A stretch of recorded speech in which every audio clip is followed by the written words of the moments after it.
Wow! Hello friends, आज मी काढत आहे मंडाला आर्ट. तर चला मग काढूया. मी ब्लॅक पेननी मंडाला आर्ट काढत आहे.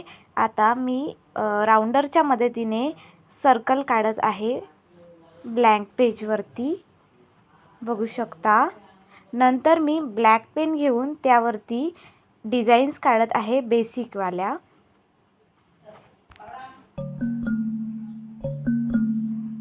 तर मी हाफ सर्कलची डिझाईन काढत आहे, बघा. नंतर मी एक डिझाईन रिपीट करत आहे.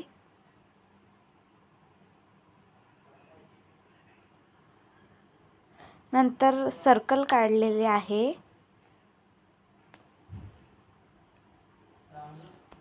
मंडाला आर्ट ही खूप बारकाईने काढावी लागते, कारण थोडं जरी चुकलं तरी दिसायला छान दिसत नाही, म्हणून मी हे खूप बारकाईने काढलेले आहे. नंतर ब्लँक स्पेसवरती मी ब्लॅक पेननी रंगवलेलं आहे. तर आपण आता मंडाला